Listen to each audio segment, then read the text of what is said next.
അന്നും ചിലരൊക്കെ പോസ്റ്റ് ചെയ്തിരുന്നു, നിങ്ങളെ തേടിയും അവർ വരുമെന്ന്. അത് സത്യമാണെന്ന് നിർഭാഗ്യവശാൽ പറയേണ്ടി വരുന്നു. നിങ്ങളെ തേടിയും അവരെത്തും എന്ന് പറഞ്ഞത് സത്യമാണെന്ന് അടിവരയിട്ട് അവര് തന്നെ കാണിച്ചു തരുന്നുവെങ്കിൽ ആ കഷ്ടമെന്നേ പറയേണ്ടൂ. മുഴുവൻ അധ്വാനവും പാഴാകുന്ന രീതിയിലേക്ക് വൈകി വന്ന ബോധോദയം, വൈകി വന്ന വിവേകം. ഈ അവസരത്തിൽ നിങ്ങളുടെ നിസ്സഹായ അവസ്ഥയിൽ നിങ്ങൾ ആക്ഷേപിക്കും പരിഹസിക്കുകയും ചെയ്യില്ല. പക്ഷെ നിങ്ങളോട് പറയാനുള്ള കാര്യം, എന്തുകൊണ്ടാണ് ഈ തിരിച്ചറിവ് നേരത്തെ വരാതിരുന്നത്? ഗ്രഹാൻ സിംഗ് അദ്ദേഹം ഒരു മിഷണറി പ്രവർത്തകനായിരുന്നു, ഒരു പാസ്റ്ററായിരുന്നു, സുവിശേഷ പ്രവർത്തകനായിരുന്നു. എന്ത് തെറ്റ് ചെയ്തിട്ടാണ് ഒരു മതപരിവർത്തനം ആരോപിച്ച് ജയിലിൽ അടച്ചാൽ പിന്നെയും പറയാം.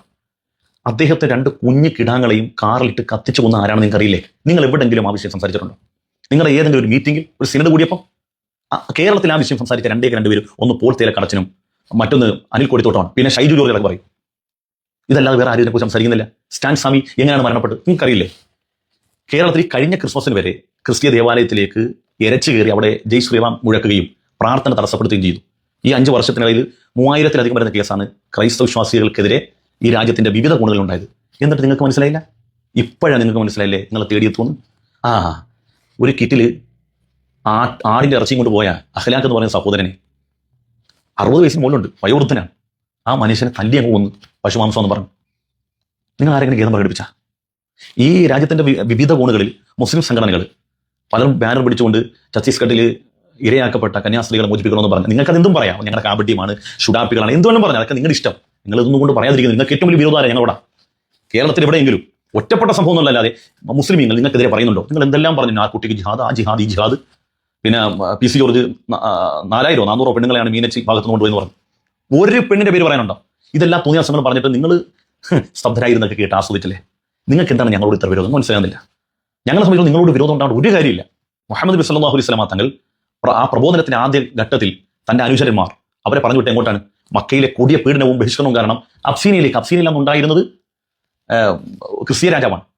അദ്ദേഹം ഈ അനുചരന്മാരെ സ്വീകരിച്ചെന്ന് മാത്രമല്ല, അവരോട് പറഞ്ഞൊരു വാക്കുണ്ട്, ഒരു കമ്പെടുത്തിട്ട് ഒരു വര വരച്ചിട്ട് പറഞ്ഞു, ഞങ്ങൾക്ക് നിങ്ങൾക്കും ഇടയിൽ ഇതിനേക്കാൾ വലിയ ദൂരമില്ല എന്ന് പറഞ്ഞു. ഒരു നേതാവിനെ ഒരു കൂട്ടം ആളുകൾ ദൈവമായിട്ട് കാണുന്നു, മറ്റൊരു കൂട്ടർ പ്രവാചകനായിട്ട് കാണുന്നു.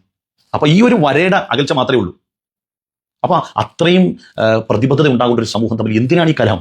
നമ്മൾ ഒന്നിച്ചല്ലേ നിൽക്കേണ്ടത്? ഈ രാജ്യത്ത് ഹിന്ദുവും മുസ്ലിമും ക്രൈസ്തവും എല്ലാവരും ഒന്നിച്ചിരിക്കണം. ഈ രാജ്യത്തിന്റെ ഭീഷണി ആരാണെന്ന് എല്ലാവർക്കും അറിയാം. പക്ഷേ താൽക്കാലിക കാര്യലാഭത്തിന് വേണ്ടി നമ്മൾ അവർക്കൊപ്പം നിന്നു. ഇപ്പം നമ്മൾ അനുഭവിക്കുകയല്ലേ. ഇതിപ്പം എനിക്ക് വിശ്വാസമൊന്നുമില്ല, നാളെ മറ്റന്നാളെ കേക്ക് കൊണ്ട് തന്ന് ഒരു വൈനും കൂടെ കൊണ്ട് തന്ന അത് വൈഷ്ണവജനതോ തേരേ ഗലിയെ ഇതന്നെ അവിടെ ഉണ്ടാകാൻ പോകുന്നു. അതുകൊണ്ട് ഇനിയെങ്കിലും മനസ്സിലാക്ക്, ഈ ആഭ്യന്തര ശത്രുക്കളായിട്ട് എഴുതി വെച്ചിട്ടുണ്ട് കൃത്യമായിട്ട്, ആ മുസ്ലിമാണ്, ക്രൈസ്തവനാണ്, കമ്മ്യൂണിസ്റ്റുകാരാണെന്ന്. ഇന്നല്ലെങ്കിൽ നാളെ പടത്തേക്ക് അടിവരും. ഇത് മനസ്സിലാക്ക്. ഇത് മനസ്സിലാക്കാതെ വീണ്ടും നിങ്ങൾ തന്നെയല്ലേ ഈ പ്രസംഗം നടത്തിയത്? ഇന്ന് ഇന്ത്യ ഭരിക്കുന്നത് ആണൊരുത്തനാണ് കസേരയിൽ ഇരിക്കുന്നത്. ഇനി നടക്കില്ല. ഇനി നിങ്ങൾ വാലണങ്ങി കഴിഞ്ഞാൽ നിങ്ങളുടെയും നിങ്ങളുടെ മുന്നത്തെയും നിങ്ങളുടെ പിന്നത്തെയും 3 തലമുറയെ ചവിട്ടി താഴ്ത്തി കളയും. ഇതിനകത്ത് നിങ്ങളുടെ കളി നടക്കത്തില്ല, നിങ്ങളുടെ കളി നടക്കത്തില്ല എന്ന് പറഞ്ഞാൽ ആരെ കളിയാണ്? ഞങ്ങളുടെയാണ്. ഇപ്പൊ നിങ്ങളുടെ കളി നടക്കുന്നില്ലല്ലോ അല്ലേ? സത്യത്തിൽ ഈ 2 കന്യാസ്ത്രീകളെ ജയിലടച്ചതിന് വേണ്ടിയാ? അവരെന്തെങ്കിലും തീവ്രവാദ പ്രവർത്തനത്തിൽ ഏർപ്പെട്ടോ അല്ലെങ്കിൽ നെക്സലേറ്റുമായിട്ടും ബന്ധപ്പെട്ടോ? ഒന്നുമില്ല. ആ നാട്ടിൽ ചെന്ന് അവിടെ വിദ്യാഭ്യാസം ഉണ്ടാക്കി, അവരെ ചികിത്സിച്ച്, അവരുടെ രോഗങ്ങളൊക്കെ മാറ്റി, അവിടെ അവർക്ക് നല്ല വിദ്യാഭ്യാസം കൊടുത്തു കഴിഞ്ഞാൽ അവിടെ സാക്ഷരത ഉയരും. അവിടെ ജനം പ്രബുദ്ധരായി കഴിഞ്ഞാൽ പിന്നെ ഈ പണ്ടാരത്തൊക്കെ വോട്ട് ചെയ്യാൻ ആരെ കിട്ടുക? ആളുകൾ ഇതൊക്കെ വലിച്ചെറിയും. ഈ തീവ്രവാദവും ഭീകരവാദവും ഈ വിദ്വേഷമൊക്കെ വലിച്ചെറിയും. അതുണ്ടാകാൻ പാടില്ല എന്നുള്ളതുകൊണ്ടാണ്. അങ്ങനെ വരുമ്പോൾ ആളുകൾ എണ്ണത്തിൽ കുറയും. അല്ല, കന്യാസ്ത്രീകൾ എന്ത് ചെയ്തു? എന്തെല്ലാം സേവന പ്രവർത്തനങ്ങൾ അവർ ചെയ്തിട്ടുണ്ട്. മനുഷ്യർ കൈകൊണ്ട് തൊടാൻ നടക്കുന്ന പല കാര്യങ്ങളും മദർ തെരേസ ചെയ്തിട്ടില്ലേ?